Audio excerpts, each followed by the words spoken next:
પર જવું છે સાહેબ. ભાવનગરની બાજુનું નારી ગામ છે, કોકદી જાજો.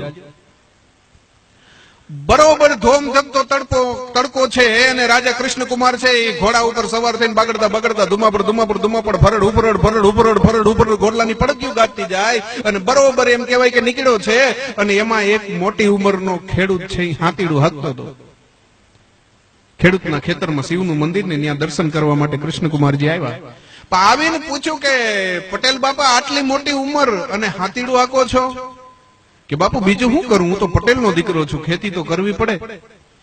અને ઈ બરોબર કૃષ્ણકુમારજી છે એના મગજમાં વિચાર હાલે છે કે મારા રાજમાં આ ઉંમરે પટેલને ખેતી કરવી પડે.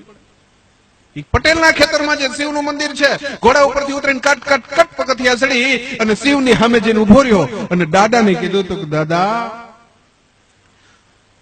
મણિ ધરતલ માલા ભૂપ ભુજાલા શીશ જટાલા કરિતાલા જગમોલ પ્રજાલા શુલ હજાલા જન પ્રતિપાલા જોરાલા જગ સ્તુતિ કરાલા ઈ હાર ફણાલા અને રહે કપાલા આખે શા જય દેવ સિદ્ધેશા હરહુ કલેશા મગન હંમેશા માહેશા. દાદા હું આવ્યો તો દર્શન કરવા, પોતાને માટે કઈ માંગતો નથી, પણ મારા રાજમાં આ 70-75 વર્ષની ઉંમરે આ પટેલને ખેતી કરવી પડતી હોય, એનું દારિદ્ર ભીટી જાય એવું કઈક કરજે.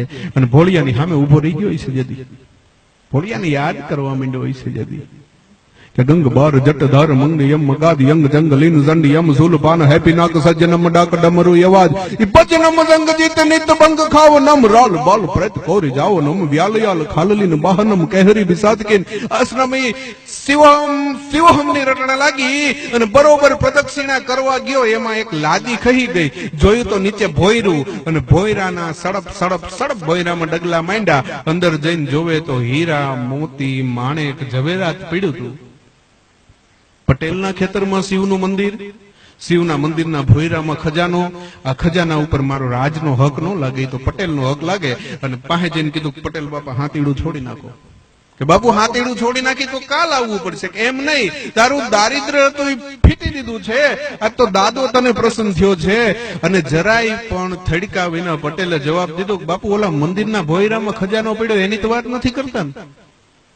રાજાને પરસેવો વળી ગયો. તમને ખબર છે કે મને નહીં, મારી હાથ પેઢીઓને ખબર છે, પણ હું પટેલનો દીકરો છું. આ પેટ ભરાય નહીં તો ફોડી નાખો, બાકી કોઈ દી ધર્માદાનું ખાવ નહીં. હું તો ધર્માદો કરવા વાળો છું.